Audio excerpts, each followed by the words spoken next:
평가, 인사평가의 목적, 전통적인 목적과 현대적인 목적이 있다. 전통적으로는 과거의 성과를 평가하고 조직의 입장에서 통제 목적으로 했고, 과거지향적이고 연 1회, 업적, 능력, 인성을 받고 표준적, 비표준적 방식이고 모두 사용이 가능했다. 직속 상급자, 차상급자, 동료, 고객 등에 의한 평가. 상벌 목적이고 인사관리 목적이고 행동 개선, 교육 훈련, 보상을 위한 자료로 활용했다. 반면에 잠재력 평가는 미래 잠재력을 평가하고 개인 입장, 개발 목적이고 미래지향적이고 2에서 5년마다 적성, 소질, 특질, 끼 등을 이제 평가하고 평가 비교 가능성을 높이기 위해서 표준화된 평가 방법을 사용한다. 상급자 인사 전문가, 조직 내 특정 구성원에게 평가를 받고 능력, 소질에 맞는 인사 배치, 경력 개발 등에 활용한다. 근로자의 개발, 고용 가치성을 증대하는 게 목적이다. 다면 평가는 1인 상급자 위주의 평가에 문제점을 시정하기 위해서 나왔는데 동료, 하급자, 타 부서원들에 의한 평가제도. 장점은 평가의 다면화, 입체화를 통한 정실주의 차단, 평정의 객관성, 공정성, 신뢰성, 수용성을 제고한다. 계층 구조의 완화와 팀워크가 강조되는 새로운 조직 유형에 적합한 평가 제도이다. 동료나 부하의 업적에 무임승차하려는 행태를 억제한다. 직원 간 의사소통이 증가하고 상호 간 의의 폭이 증가하고 원활한 인간관계가 형성된다. 다양한 관점에서 평가는 자기 개발 및 교육 효과를 촉진한다. 원활한 의사소통으로 민주적인 조직 문화를 창출한다. 다면 평가제는 부하 직원들에 대한 힘 실어주기, 임파워먼트에 유리하다. 하지만 단점은 인간관계가 우선되는 인기 투표가 될 가능성이 있고 인기 영합주의 행태를 조장하고 업무보다 인간관계를 중시하게 한다. 평가자 확대로 불쾌감과 스트레스가 증가하고 권위주의 문화에서 성공하기 힘들 수도 있다. 시간, 비용이 많이 들고 평정단 선정의 객관성 확보가 곤란하다. 팀 평가는 1인의 피평가자에 대한 평가의 문제점을 시정하는 건데 개인별 평가가 아니라 팀 단위 평가. 그래서 명확한 팀을 구성하고 실행 과정에서는 팀 목표를 정하면 크리티컬 석세스 팩터, KPI 설정 순으로 이제 이거를 정해서 평가를 하고 오류는 이제 무임승차 하는 경우가 있을 수 있다. 이건 다면 평가로 보완은 할 수 있다. 그 다음에 C 평가 활용 단계에서는 팀 보상, 팀 성과급을 지급한다. 평정센터법은 다수의 평정자, 다수의 평가 대상자, 피평가자들을 동일한 장소 시간, 통상 2에서 4일 정도 합숙을 하면서 다수의 평가자들이 평가하는 방법이다. 플랜 투 C 관점에서 보면 승진, 관리직을 선발할 때 사용하기 좋고 이제 실제 하는 방법은 뭐 필기시험, 인바스켓, 비즈니스 게임, 상황 훈련, 구두 발표를 할 수 있다. 그 다음에 결과론적으로 이제 승진자를 선정한다든지 이제 하는 식으로 할 수가 있다.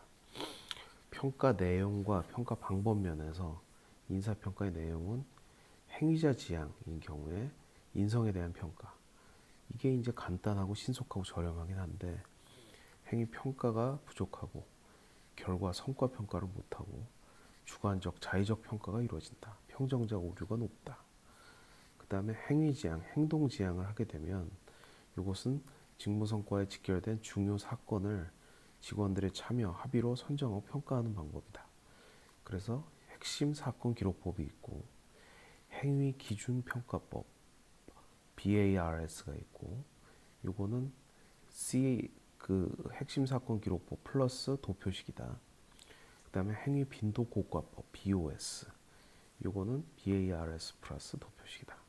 장점은 객관적으로 측정하고 직원이 참여할 수 있어서 수용성이 높고 미래 행동의 예측 가능성이 생기지만 단점은 인성 파악이 부족하고 결과 파악도 부족하고 행위 개념 선정 합의가 어렵다. 측정되는 행위만 열심히 한다. 중요하지만 평가되지 않는 행동은 하지도 않는다. 마지막으로 결과 지향이 되면 직무 성과, 결과에 따른 평가, 목표 관리법 MBO, 그 다음에 밸런스드 스코어카드 BSC가 있다. 장점은 직무 성과 평가가 가능하고 조직 성과와 연결이 된다. 단점은 높은 성과자가 좋은 인성 및 좋은 행위를 하는 것은 아니기 때문에 그 과정을 측정하는 것은 어렵다. 인사평가의 구체적인 내용과 지표. 평가 종류가 성과, 능력, 태도, 역량 평가가 이제 있다.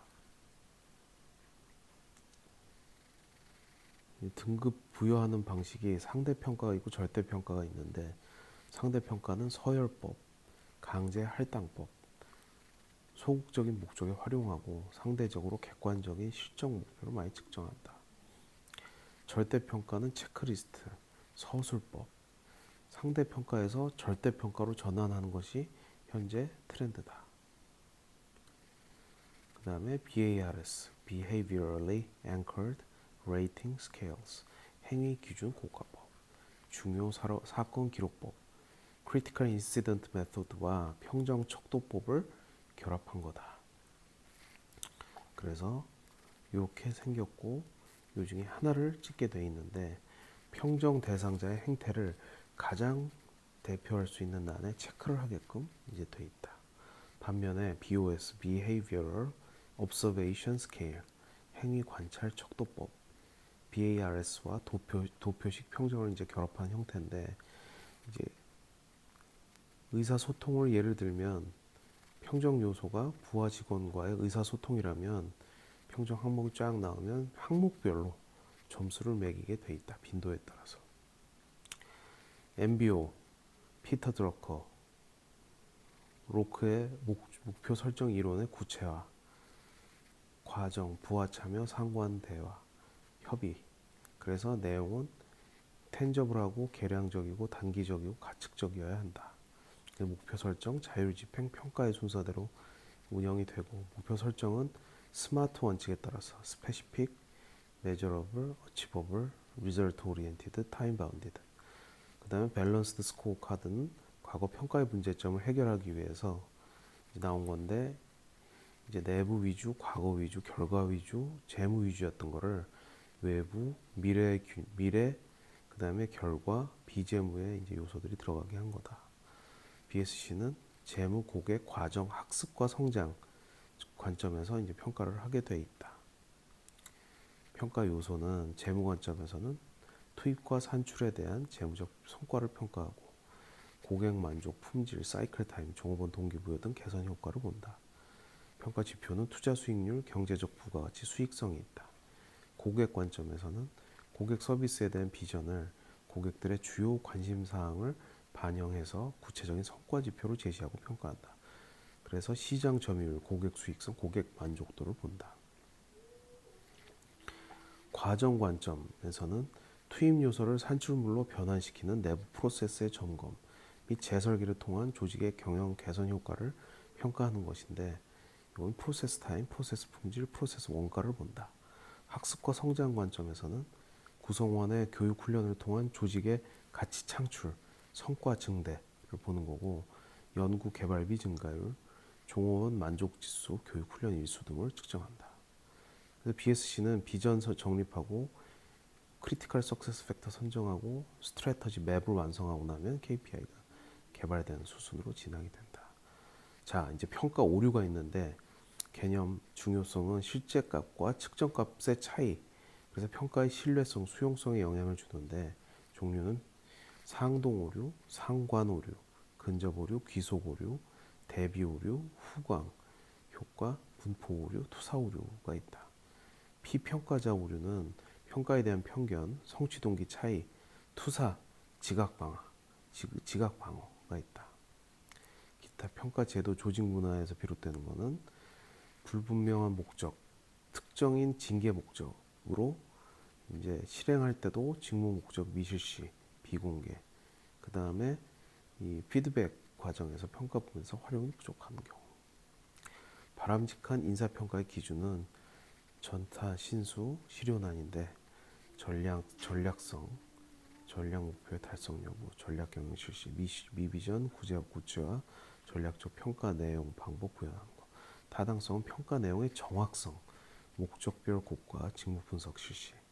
신뢰성 같은 경우에는 평가 결과의 일관성. 이거 제고하기 위해서는 요 평정자, 피평정자 평가 제도를 운영해야 된다. 수용성, 평가 제도 결과의 수용 여부.